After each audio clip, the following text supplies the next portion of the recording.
सोपैया की DDC chairperson Shrimati Bilkis जान, हमारे डिविजनल कमिश्नर कश्मीर के Shri Pandurang Pole ji, ADGP Kashmir Shri Vijay Kumar ji, secretary tribal affairs और CEO mission youth Shri Shahid Iqbal Chaudhary ji, यहाँ के हमारे DIG Jabbar sahab, deputy commissioner Shopian Shri Sachin Kumar ji, SSP Tanushree ji, यहाँ के डिग्री कॉलेज के प्रिंसिपल बसीक अहमद डार साहब,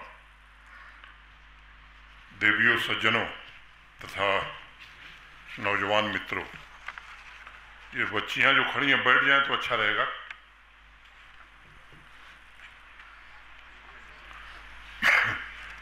जब सोपैया आने का कार्यक्रम बना था तब मेरे ख्याल में दो नाम सबसे पहले आए थे। पहला नाम था हाजिक लोन, जिसने नीट की परीक्षा में इस वर्ष केवल जम्मू कश्मीर यूटी में नहीं टॉप किया बल्कि पूरे देश में ऑल इंडिया रैंकिंग में उसने 10वां स्थान हासिल किया। मैं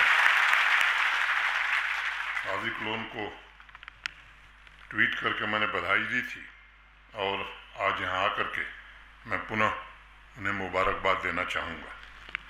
दूसरा नौजवान सोपिया का है शाहिद अहमद, जिसने पिछले साल जुलाई में मुझसे कहा था कि एप्पल ग्रोवर्स के लिए ट्रेनिंग की व्यवस्था सुनिश्चित करनी चाहिए और उसका वह सुझाव हॉर्टिकल्चर डिपार्टमेंट ने अपनी नीतियों में शामिल कर लिया है। मैं शाहिद का भी अभिनंदन करता हूं। मैं उन प्रोजेक्ट्स के डिटेल में नहीं जाना चाहता हूं, आप सबने उसे देखा है। ये सोपैया के लोगों को समर्पित किया जाता है। इस डिग्री कॉलेज का ये मल्टीपर्पज़ हॉल भी बन करके तैयार है, तो डिग्री कॉलेज के प्रिंसिपल साहब, यहाँ के सभी स्टाफ और स्टूडेंट्स तथा सोपैया के सभी निवासियों को इसकी भी बहुत बहुत बधाई। यहाँ आने के पूर्व एक और कार्यक्रम हुआ था, बहुत बहुप्रतीक्षित मल्टीपर्पज़ सिनेमा हॉल का आज लोकार्पण, या मैं कहूँ कि उसे सोपैया के नौजवानों को, सोपैया की जनता को समर्पित किया गया। मैं डिप्टी कमिश्नर सचिन और यहाँ के एडमिनिस्ट्रेशन को भी हृदय से बधाई देना चाहता हूँ। जैसा आपने सुना कि 100% 100% जमाबंदी का डिजिटाइजेशन उन्होंने कर दिया और ये उपलब्धि प्राप्त करने वाला ये पहला जिला है। बाकी जिलों में भी काम हो रहा है, लेकिन जिस कम समय में 78 दिनों में एक बड़ी उपलब्धि है। आप में से कुछ लोगों को अगर महाभारत का प्रसंग ध्यान में होगा तो कई लोग कहते हैं कि महाभारत की लड़ाई जो है वो इसीलिए हुई कि लैंड रिकॉर्ड उपलब्ध नहीं थे। अगर लैंड रिकॉर्ड रहे होते तो पांडवों ने केवल 5 गांव मांगे थे, भगवान कृष्ण उसका फैसला कर दिए हुए। एक श्रीलाल शुक्ल हैं, अब दिवंगत हो गए हैं, हिंदी के बड़े प्रसिद्ध साहित्यकार थे। उन्होंने एक किताब लिखी है राग दरबारी। तो राग दरबारी में एक पात्र है, उसका नाम है लंगड़। पता नहीं आप में से कितने लोग समझते हैं लंगड़ मतलब जिसका एक पैर खराब है। तो वो अपने लैंड रिकॉर्ड के लिए तहसील का चक्कर इतना लगाया बेचारा कि लगा कि वो दूसरा पैर भी उसका खराब हो जाएगा। तो ये कहने में बड़ा सामान्य काम लगता है, लेकिन मैं एक बात कह सकता हूँ कि ढेर सारे जो विवाद हैं, मुकदमे, वो इस लैंड रिकॉर्ड के कारण यहाँ रहे हैं। और ये भी सही है कि यहाँ के जो लैंड लॉज थे वो बड़े रिग्रेसिव थे, वो सामान्य जनता के हितों को ध्यान में रख करके नहीं बनाए गए थे। एक यहाँ ये भी नियम था कि आर्चर्ड लगाने के लिए भी रेवेन्यू मिनिस्टर की परमिशन की ज़रूरत होती थी, उसे बदल दिया गया है। ये भी नियम था यहाँ कि 4 कैनाल से कम ज़मीन जिसके पास है वो हाई डेंसिटी प्लांटेशन नहीं कर सकता है, उसे भी बदल दिया गया है। ऐसे अनेक कानून हैं जिन्हें बदला गया है, आवाम के हित में बदला गया है। मित्रों, जम्मू कश्मीर में प्रतिदिन 20-25 इवेंट होते हैं, लेकिन कभी कभी एक ऐसा इवेंट हो जाता है जब वह सरकारी कार्यक्रम न हो करके सामुदायिक कार्यक्रम, जनता का कार्यक्रम बन जाता है। मैं पुलवामा से आ रहा हूँ। सोपैया में जो मल्टीपर्पज सिनेमा हॉल का उद्घाटन हुआ है, एक ऐसा इवेंट है जो सामुदायिक कार्यक्रमों की श्रेणी में आता है। मिशन यूथ और डिस्ट्रिक्ट एडमिनिस्ट्रेशन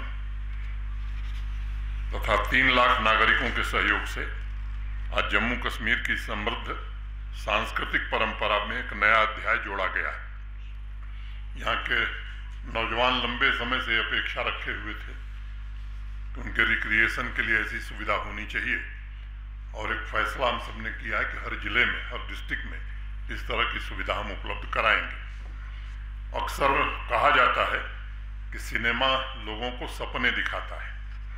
मैं मानता हूँ कि सिनेमा एक मिरर, एक आईने की तरह है जो विश्व में परिवर्तन जो हो रहा है वो लोगों को दिखाता है, लोगों को नई खोज, नई इन्वेंशन और नए विचार से भी रूबरू कराता है। मुझे नहीं लगता कि आज दुनिया में कोई भी ऐसी सोसाइटी है जहाँ सिनेमा नहीं है। सिनेमा ज्ञान और चिंतन की दुनिया का द्वार भी खोलता है, और इसे मैं एजुकेशन तथा बौद्धिक प्रेरणा का एक माध्यम मानता हूँ। हमारी संस्कृति में एक पुरानी कहावत है कि कला की कोई फिजिकल बाउंड्री नहीं होती है।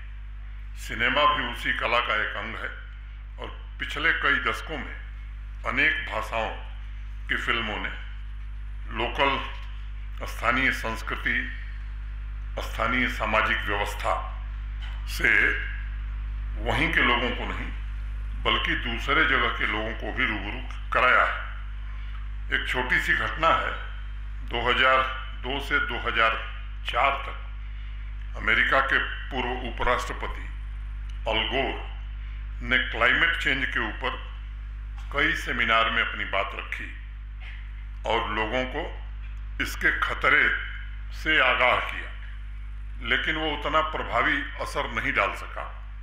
उन्होंने 2016 में अपने सभी लेक्चर्स को एक फिल्म, उसका नाम था इनकन्वीनियंट ट्रूथ, कड़वा सच, के रूप में लोगों के सामने रखा। उस फिल्म ने कमाल कर दिया वहाँ, और ये उस दौर की सबसे ज़्यादा देखे जाने वाली फिल्म बन गई। पूरी दुनिया ने इस बात को नोटिस किया कि क्लाइमेट चेंज रियल है और बहुत ही निकट भविष्य में इसके दुष्परिणाम देखने को मिलेंगे। इसलिए सिनेमा को मैं सामाजिक जागृति का भी एक सशक्त माध्यम मानता हूँ।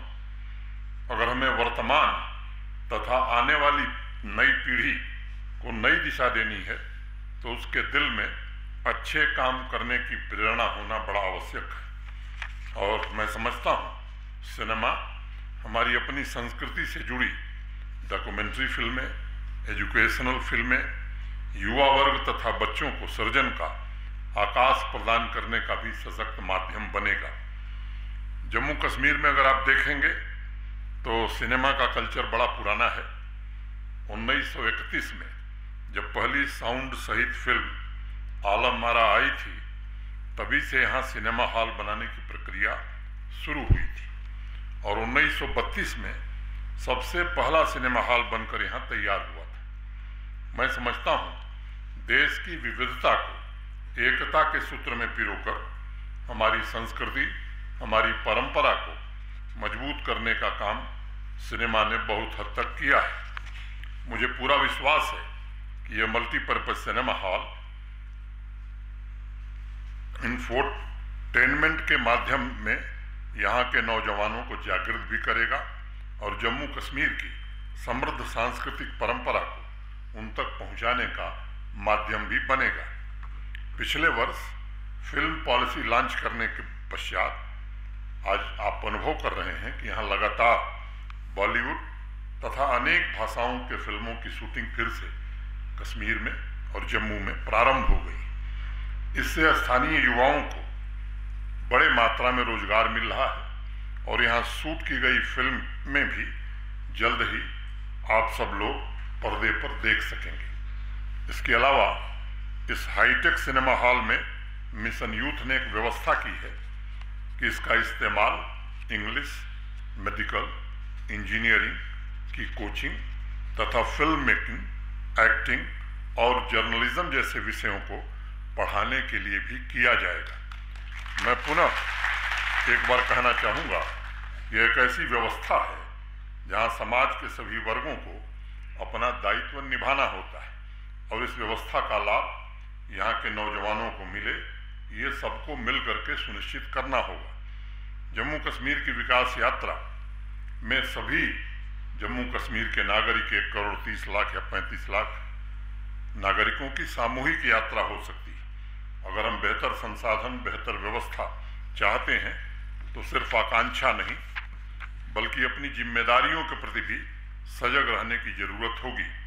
मुझे पूरा विश्वास है कि अगर एक एक व्यक्ति अपने कर्तव्यों के प्रति सजग रहेगा तो जम्मू कश्मीर को विकास की नई ऊंचाइयों पर ले जाने से हमें कोई रोक नहीं पाएगा। जम्मू कश्मीर के युवा बच्चे और बच्चियों की आकांक्षाओं एवं सपनों को पूरा करने के लिए पिछले दिनों कई ऐतिहासिक निर्णय किए गए। सभी पंचायतों में, शोपियां में भी यूथ क्लब बनाया गया है। आवाम तथा प्रशासन के बीच ये नौजवान हमारे बच्चे या बच्चियां एक ब्रिज का काम कर रहे हैं। इंटरप्रेन्योरशिप के कार्यक्रमों से यूथ एंगेजमेंट तथा रोजगार के क्षेत्र में भी काफ़ी अच्छा बदलाव आया है।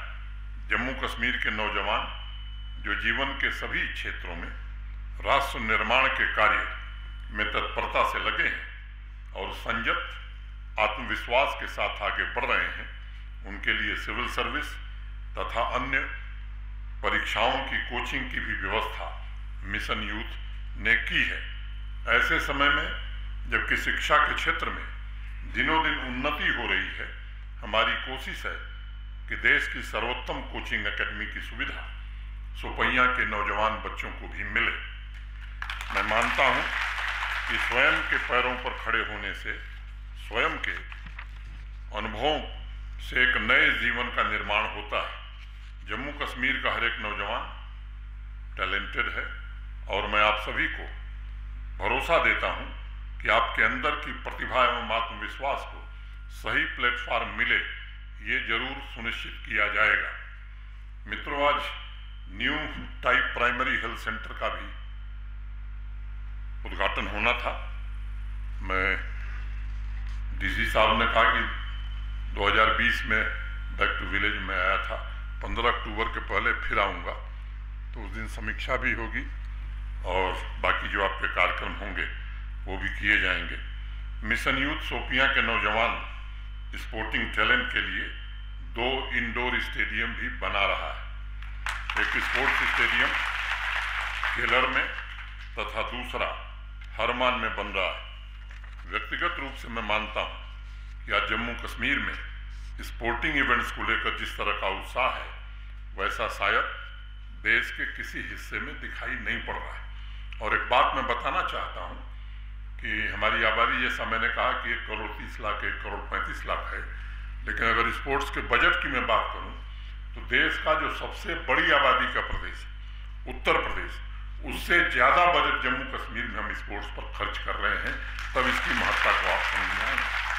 कोविड के बावजूद पिछले साल 17 लाख युवाओं ने स्पोर्ट्स इवेंट्स में हिस्सा लिया था और इस वर्ष हम सब ने लक्ष्य रखा है कि 35 लाख बच्चे इस साल हमारे इस स्पोर्ट्स इवेंट्स में हिस्सा लें। और केवल बच्चे नहीं, बुजुर्ग भी आए, जो भी खेलना चाहे उसे अवसर मिले, इस तरह का इंतजाम किया जा रहा है। अभी पिछले दिनों में डाउनटाउन गया था श्रीनगर में, मुझे लोगों ने कहा कि साहब यहाँ कोई जाता नहीं, वहाँ एक स्टेडियम बना है, उसका उद्घाटन किया।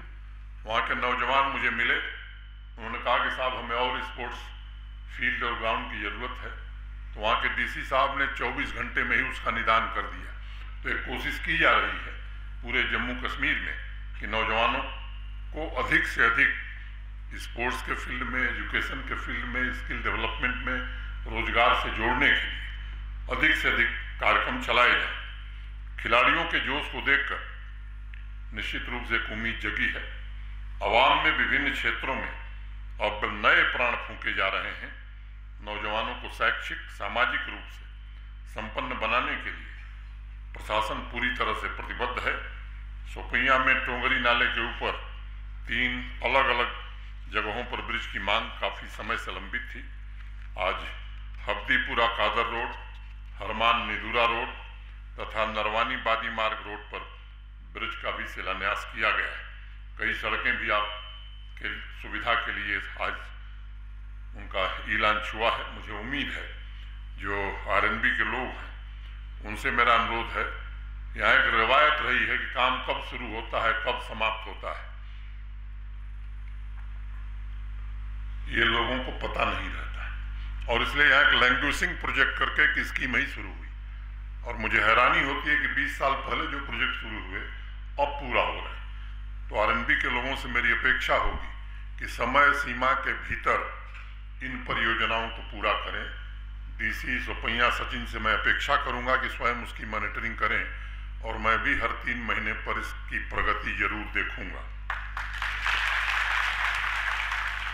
मित्रों, पिछले वर्ष सोपैया में डिस्ट्रिक्ट कैपेक्स के अंतर्गत 2008 प्रोजेक्ट पूरे किए गए थे। इस साल सोपैया को डिस्ट्रिक्ट कैपेक्स के अंतर्गत 531 करोड़ रुपए विभिन्न डेवलपमेंट प्रोजेक्ट्स को दिए गए और इन लोगों ने बड़ा लक्ष्य रखा है। मुझे विश्वास है कि ये सभी प्रोजेक्ट यहाँ के सामाजिक आर्थिक बदलाव में महत्वपूर्ण भूमिका का निर्वहन करेंगे। जम्मू कश्मीर में संस्कृति एवं प्रकृति की खूबसूरती का बड़ा विस्तार है। यहाँ कुछ भी बिखरा नहीं है, बल्कि हर एक नदी, हर एक पहाड़ की चोटियाँ, हर एक ऋषि सूफी की वाणी एक दूसरे से जुड़ी हुई है। हम सभी को एक बात का विशेष ध्यान रखना चाहिए कि फूलों की सुगंध हवा के विपरीत दिशाओं में कभी नहीं जाती। इसलिए मिलजुल कर ऐसा प्रयास करना चाहिए कि समाज को हम अधिक सामर्थ्यवान और खुशनुमा बना सकें। आप सब जानते हैं सोपैया की चर्चा किन कारणों से देश में होती थी। वे कौन लोग थे जो इन नौजवानों को गुमराह कर रहे थे। मैं आपसे विनम्रतापूर्वक के बात कहना चाहता हूँ। विचार करिए, क्या किसी बड़े परिवार के बच्चे की शहादत हुई आतंकवाद में? अगर आप आंकड़े दिखाएंगे, आंकड़े पर गौर करेंगे तो मैं समझता हूँ कि उन लोगों ने गरीब नौजवानों को गुमराह करके उन्हें मौत की आग में झोंकने का काम किया है।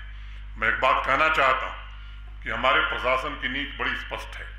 पिछले 3 वर्षों में कोई भी निर्दोष व्यक्ति मारा नहीं गया और ये प्रशासन ने पूरी तरह से संकल्प लिया कि बेगुनाह को छेड़ो मत और गुनहगार को छोड़ो मत। किसी बेगुनाह आदमी को जम्मू कश्मीर प्रशासन कोई तकलीफ नहीं देना चाहता, लेकिन जो गुनाह करेगा निश्चित रूप से कानून अपना काम करेगा और मुझे लगता है कि इसके लिए लोगों को तैयार रहना चाहिए। मैं आप सबसे निवेदन करना चाहता हूँ, अभी पुलवामा में एक रूरल बीपीओ वहाँ के नौजवानों को लोकार्पित करके हम आए हैं। मैं मिशन यूथ के सीईओ शाहिद इकबाल चौधरी साहब से ये अपेक्षा रखता हूँ कि जब अक्टूबर में मैं आऊँ तो यहाँ भी एक रूरल बीपीओ सोपैया में भी उसका शिलान्यास किया जाए, ताकि यहाँ के नौजवान भी आज जिन क्षेत्रों में नौकरियाँ बढ़ रही हैं उस तरह के काम यहाँ के नौजवानों को मिल सके। अंत में कुछ पंक्तियाँ कह के अपनी बात खत्म करूँगा। बादल को क्या खबर कि बारिश की चाह में, बादल को क्या खबर कि बारिश की चाह में, कितने बुलंद ओ बाला सजर खाक हो गए, लहरा रही है बर्फ की चादर हटा के घास, सूरज की सह पे तिनके भी बेबाक हो गए, सूरज की सह पे तिनके भी बेबाक हो गए।